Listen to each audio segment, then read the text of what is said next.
moistly. Keep 2 meters apart. Speaking moistly. Speaking moistly. Keep 2 meters apart. Speaking moistly. Hello, everyone. Welcome to Speaking Moistly. Thank you very much for tuning in. And today, my guest host is Greg. Welcome, Greg. How are you? I'm doing fantastic, Mark. How are you? Wonderful, sir. Thank you for joining me. And today, we're just going to get right into it. Usually, the format for Speaking Moistly is going to be probably 2 shows a week, Tuesdays and Thursdays. Thursdays looks like Frank is going to be on this Thursday. Greg was on Tuesday. Well, he was on the first episode, but this is the first Tuesday. Greg, you're full of firsts. Happy to be here. All right, nice. I was going to make a joke, and I thought that's going to be a bad joke. Anyway, moving on. That's an awful intro to this story, but still, this story is very, very, well, still moving, still developing, and we're dealing with the fallout. Catherine Mckenna tweeted on May 2nd, today is May 5th, I remember December 6th, 1989, when 14 women were gunned down at École Polytechnique. Assault weapons are designed to kill as many people as quickly as possible. We don't just need hopes and prayers. We need them off our streets. That's why we banned assault-style weapons in Canada. Okay, so this stuck out to me because I thought, man, you're using a shooting that happened 31 years ago to justify new laws in Canada in 2020. Greg, I talk about stuff a lot, so Greg, what do you think about that kind of stuff? I mean, I feel like the whole thing is very disingenuous and dishonest because something I've heard recently is gun control is not crime control, you know? And I mean, to look at the recent shooting in Nova Scotia or the recent shooting on the Danforth, which were both carried out with illegal firearms, I feel like they're not focusing on crime. You know, they're just talking about guns. And they even have to go all the way back to 1989 to bring something up from 1989 to justify this ban. And I think it's so dishonest because so many people who claim to care, for wanting to give their thoughts and prayers, they justify this ban and say, yeah, the ban is doing something. But it's just so entirely dishonest to not look at crime, to not look at gun smuggling, for example. Because if I'm not mistaken, what was it, Bill C-75 that the Liberals passed? I'm pretty sure they lowered they gave an option for a lower punishment for people who are smuggling guns into Canada. Yep. These are the same Liberals that are banning the guns. And once again, it seems like a punishing law-abiding citizens type of policy and ignoring the crime. Yep. The actual problem. Yeah, well, and it's funny, like I often talk and tweet, if you follow my Twitter, I tweet about Toronto violence a lot. And even through the lockdown, there's still been gun crime and knife crime and situations where you would think that there would be a law for that, right? Like there's a law against running guns from one country to another. There's a law against selling illegal guns or selling guns that aren't registered and all that other stuff. And yet you need to pass this Draconian law, make 1,500 new weapons. And like, let me, I don't know if you, Greg and I, we met each other last year, I think it was, and we don't go hunting together. I don't actually own like a gun or have a license for a weapon. I was thinking about it last year, but it's difficult to get into. And I don't have a club to go sport shooting or anything like that at this point in time, and joining a club to go sport shooting, well, good luck with that. I think there was one night in October that you can join the club, the one that's near me. So, I looked into it, but it wasn't something that I'm super passionate about. But the thing that concerns me is people who want to do that, the barriers in the way for those people to participate in the sports or hunting or whatever. There are more barriers in the way for people to do that than there are for the illegal people, the illegal criminals who buy guns illegally and then just go on a shooting spree in Toronto. And then we don't, these laws aren't going to do anything to affect those crime rates. And that's what people are upset about. And yet these Liberals don't seem to care. They'll shoehorn anything in to seemingly try and make... To feel good. Yeah. To feel good and to make other people feel good. And to be fair, if you don't know much about the details of guns, then you think this is solving the problem, and it does feel good. And all the rhetoric that the liberals are putting out there are like, oh, we're solving the problem. Yep. And it's just really dishonest, and I really think it's kind of taking advantage of the fact that a lot of Canadians don't go in under the surface level of politics and policy. Well, and to be fair, I mean, there are a lot of Canadians who hunt. But there are a lot who don't, right? It's more of a sport and a pastime rather than a way of life. I guess you could call it a way of life, but and so the people who are just unaware of not their rights, but unaware of the difference between, say, an AR-15 and like a military style gun, which I mean doesn't exist, right? According to lots of intelligent people who've been talking about the classifications of guns, including like the newspapers talking about how the language around the weapons being banned is hyperbolic, is overstated, right? Like those things don't necessarily exist. A little politicized, maybe. Yeah, politicized. So I think it's interesting, and I'm going to move on to the next story now. But I think it's interesting that the Canadian government is kind of relying on the public's lack of knowledge to push these laws that are, I mean, might seem like they only affect a small group of people, but I mean, businesses rely on this. This is I don't want to say a multi-billion-dollar industry because I don't know, but multi-millions certainly, right? Like I've seen just one business that had $350,000 worth of product. So this is not tiny, this is impactful.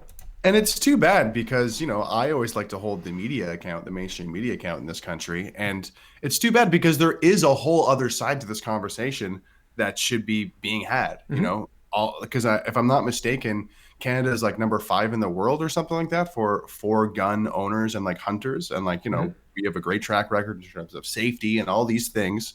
And we're not hearing about any of that. Yeah, we're not hearing about any of that in the mainstream media. It's just like we're banning guns, and it's a great thing. And it's really unfortunate that there's no kind of public debate being had. Yeah, it's just kind of being, Yeah, well, they've kind of decided that anybody who disagrees fits into one category, and then they use that and just kind of drum that beat, right? So it's what are you going to do?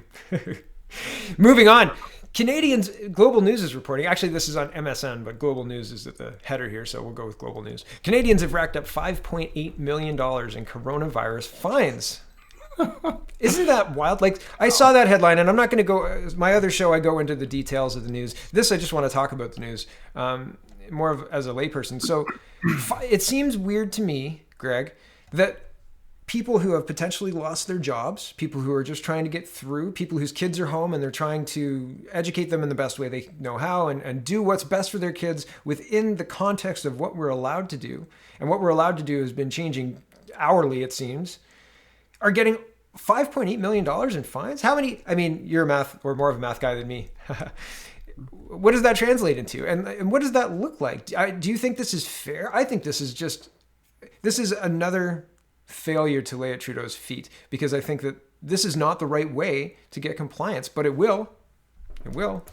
Yeah. It's crazy because I saw that number right away. I grabbed my calculator, and from the fines that I've been seeing, they're around like $800 or $880. Sometimes they're higher, but I took 80 as an average, and that's over 7,000 people who have been fined $800. That's wild. And yeah, like you said, we're going into a recession, and recession might not even be a strong enough word. Mm-hmm. we'll find out. Yeah. But it's once again, it's taxing people for rollerblading. Like 7,000 rollerbladers are getting fined $800. That's not going to help. Yeah. I don't know. And the stories that I've seen as well, like if not rollerblading, it's been people playing basketball in a park, or the burrito guys who specifically talked about social distancing and said, like, we're going to do our best to comply with the laws, comply with what the health people are recommending, and still the bylaw officer just ignored them and said, stand against this car. I often call the government offensive, and it just seems offensive, right? Like, why are they treating the Canadian public like they're high school students? They're treating them like they're children. They're not capable of making their own decisions, and like they're not capable of assessing risk appropriately. You don't know best, citizen. Stay home, and if you don't stay home, we're going to use this cudgel and bash you over the head. Yeah, and I would love to know. I would love to know. Did these officers handing out tickets? Did they keep social distancing? Were they social distancing from the people they were ticketing? I like, If no, then what the heck is this fine for? well, I think, You're not even respecting the rule that I'm Yeah. apparently breaking. So what are we accomplishing here? You're taking my money, and also you're basically conditioning the Canadian public to be like afraid to do very, very mundane things like going for a walk or rollerblading. and I think, sadly, I think that that's the point. But here's the picture. This is it says police officers patrol city in a city park in Montreal, Saturday, May 3rd. And they're definitely not wearing masks. Neither of the officers are wearing masks. And like, I mean, is that the Canada that you want your kids growing up in, where you see an officer on the pathway at the park and you say, "Don't worry, kids, we're just going to get a small fine. Take those rollerblades off now. Get back in the car."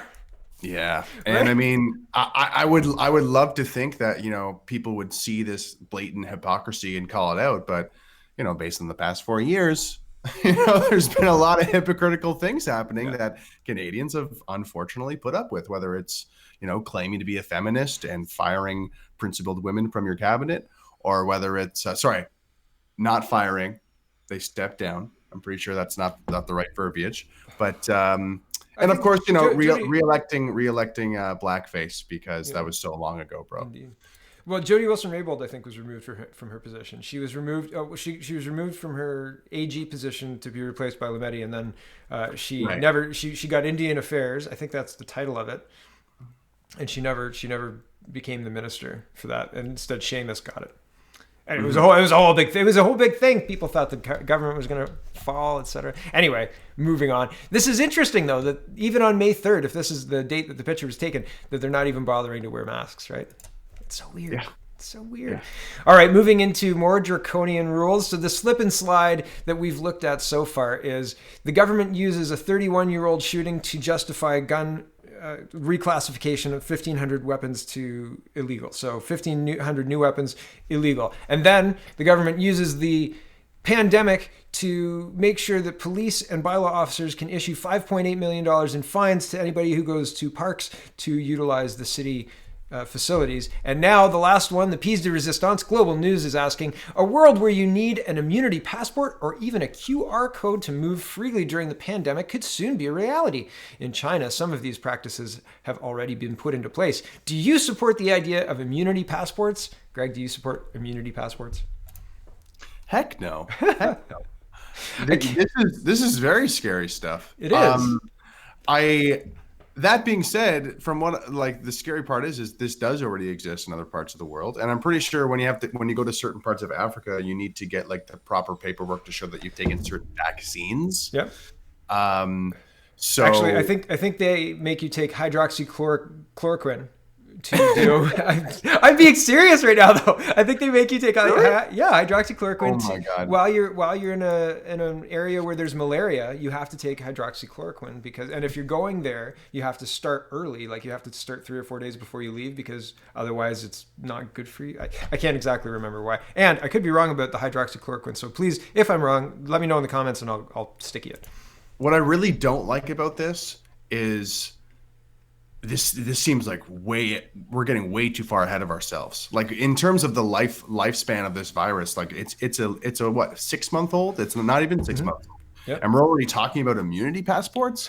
Yep. I'm sorry, this sounds a lot like this sounds like a lot like a totalitarian state trying to flex their muscles and see what they can get away with here. Yeah, and I mean, that being said, if it was a much more deadly virus, then maybe I could see why people would be talking about that at this point. Yeah. But from what we're hearing, it's it's really under-tested, and we don't really know what the death rate is yet. And and it makes sense that we wouldn't know for quite some time because we're still playing catch up realistically around the world and in Canada. So the fact that we're talking about this already is definitely seems like it's jumping the gun. Definitely seems like we're getting ahead of ourselves with that. Yeah, well, and having something like this that's instituted Canada-wide is not, I don't think it would be simple, especially because, well, we're not communist China, right? Like, if this is happening in China, okay, they've got a different setup and a different structure to their whole society, right? Like, and maybe people are accepting of something like this that can limit movements. But before the great Western lockdown of 2020, pretty much nobody thought that the West would be able to be locked down the same way Wuhan was locked down. It's notable that the rest of China didn't get locked down at the same time Wuhan got locked down, but all of the West got locked down, from the United Kingdom to Canada, United States, a lot of Australia. It's very interesting to note that, but it's really, really strange that you're right. It seems like they're pushing to see what they can get away with because the hospitals aren't overwhelmed, which is great. I'm extremely happy that the hospitals aren't overwhelmed. But in the face of the hospitals not being overwhelmed, it seems weird that instead of talking about opening up, we're talking about stay sheltering in place, jobs be darned, and well, we might need this QR code on your phone, or why don't we just tattoo this thing on your wrist? It'll be beep right in anytime you right. Like, it seems crazy. It seems like it's all happened overnight too. It's very strange how all these fine for walking outside. Hey, where's your papers? Yep. Where's your immunity papers? Yep. I think that's why it's important we have a show like this to be talking about it, because I think Canadians need to be talking about this and questioning this and challenging ideas like this. Yeah, I'm realizing that regular people think that this is just absolutely crazy. And people have called me names, and that's okay. You can call me names. I got kind of big ears. I can take it though. It's all right. But it's strange. It's strange that that's all that they've got, and it's okay to be wrong, and it's okay to put your opinion out there and have an incorrect opinion or an unpopular opinion. We have free speech in this country, so it is okay for people like Greg and me to have a conversation where you don't agree with any of it. If you're Canadian, or if you're somebody who lives in a Western country or an Eastern country, it doesn't matter. If you're somebody who lives in the world and you disagree with my speech, that's fine. We can disagree. That's the beauty of free speech. But when somebody comes and says you're not allowed to do that, you're not allowed to speak that. You're not allowed to say that. Saying that is racist, and we don't like racist people here, and we're not going to serve racist people here. That's problematic. That's getting into draconian areas. And the thing that makes me worried about this is how long before the immunity passport is perverted to the point where there's counterfeit ones, and people who are not sick but who have not been able to get an immunity passport for whatever reason, maybe bureaucracy, maybe their name's on a list, maybe we say, yeah, those criminals shouldn't get to go out just like those sick people, right? It's a slippery slope, and we're building the tracks to slide right down that slope faster, and it's scary. It's scary. I think that's a good point. I think that's a good point of, where is this heading? Yeah. If this is where we're at now, then where exactly are we headed? Yep. And yeah, absolutely. Well, here's a preview for where we're heading. Thank you for that segue. It's much cleaner than the opening segue. That was a little rocky. Here's Justin Trudeau, and I'm just going to show you the last 15 seconds of this. He is quoted in here as saying, "We need to take care of ourselves by taking care of the rest of the world."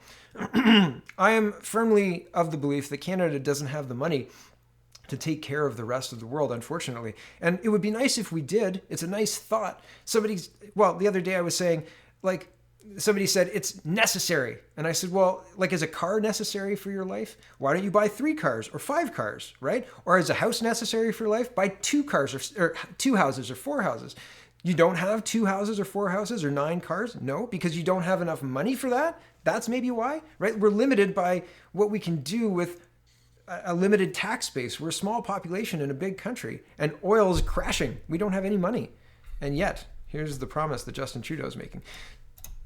Take care of the rest of the world as well. Take care of ourselves by taking care of the rest of the world. This is truly a moment for global leadership, and everything that people are doing, coming together to demonstrate that, is essential. Global leadership, says Trudeau. We have to take care of ourselves by taking care of the rest of the world. Truly a moment for global leadership. What do you think about our Prime Minister declaring global leadership the cornerstone of importance right now?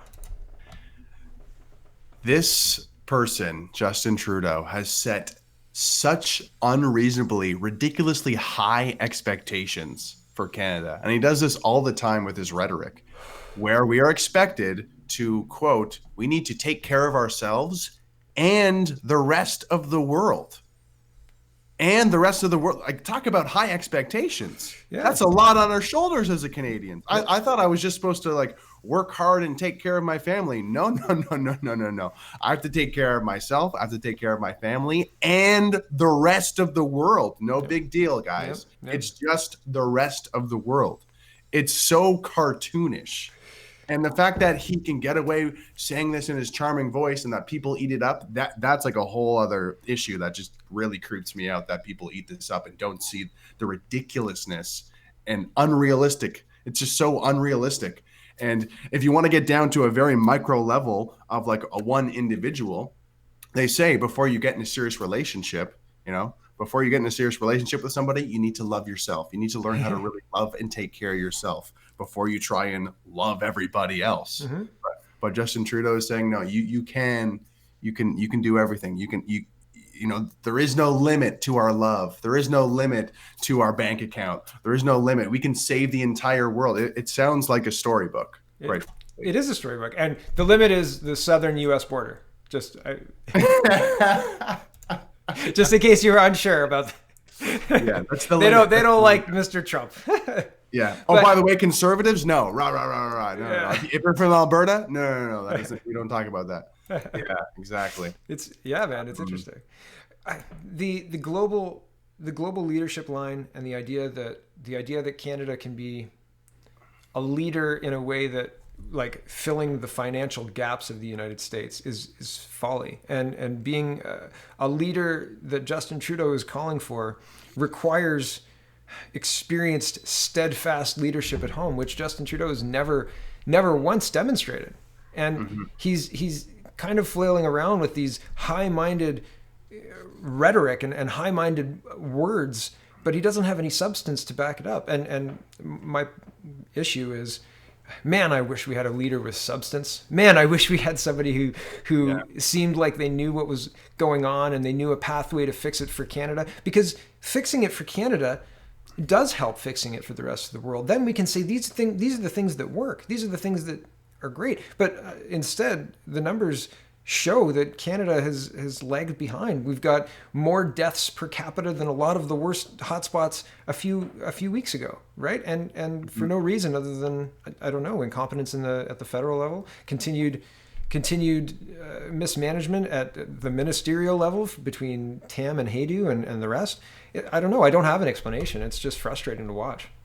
Absolutely. And I can't imagine. I mean, I'm not personally a business owner myself, but I'm just imagining people who are really struggling right now to get by because of this lockdown. Yep. And there's still just as much uncertainty as there even more uncertainty than ever. Yep.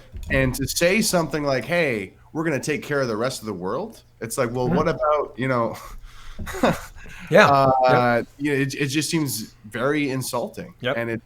And it's the same kind of accusation that Trudeau receives a lot from critics. And I think it's very valid, which is, you're not putting Canada first. You're not putting Canadians first. You're still focused on sending millions overseas because your heart is so big. Yep. Easy for you to say when you're, taking money to like renovate your second home. Yep.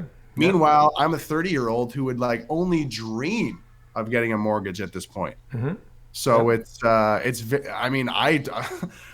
thanks for sharing the clip, Mark. Like, I usually don't watch too many clips of that guy because I usually want to put a hole in the wall.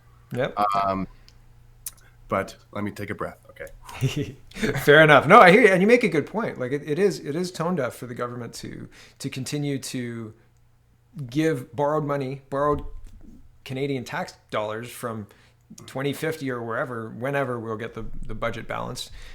These things balance themselves, I hear. But it's offensive, right, to that business owner who's barely hanging on, or the business owner who couldn't hang on another week, right? And that's who I feel is not being heard, lost among the cacophony of racist dog whistles and all sorts of other. Like, I mean, it's incredible how anybody who opposes the liberal way of things has turned out to be exactly the same person every time, and it's funny that it keeps working.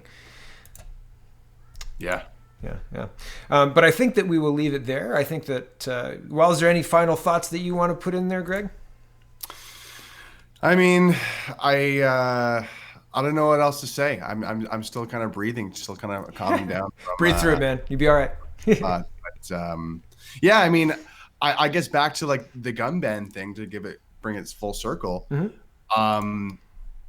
Not only does the gun ban not really focus on the problem of crime, but it kind of like introduces this ban that it just seems so arbitrary right Mm-hmm. now. It seems completely arbitrary to like what we should be focusing on, Mm-hmm. opening the economy back up and Yep. getting people back to work. But no, we're gonna ban guns. Yep. And a lot of people make jokes or make valid concerns or like recognize patterns of tyranny and government being like overly controlling and a gun grab. Sorry, that's one of those things. That's one of those characteristics. So it would make somebody paranoid. Like Yeah, it's going on. It's certainly enough to make you think. But it's this is real life, and there's no. I mean, all of these things happen, and all of these things are going to continue to happen. And, well, these conversations need to continue to happen too, right? Like the public needs to be able to have the discord. People need to be able to exchange ideas. And well, that's what we're trying to do here in kind of a funny way too. So with that, I will say thank you for joining me, Greg, and we will see you hopefully next week. Thanks so much for having me, Mark. Yeah, I'll see you then. Awesome. Thank you very much for watching. Check out speakingmoistly.co. Check out canadapoly.com and canadareport.co if you want to check out news and other things that I do. And Greg, is there any websites that you want to plug? I can plug my YouTube channel if you want. Okay, cool. YouTube channel. Send me the link. I'll put it in the description. Sure thing. All right. And Justin Trudeau to play us out. Okay, here it is. Thanks for watching, everybody. I'm not a medical expert. These are the things we know.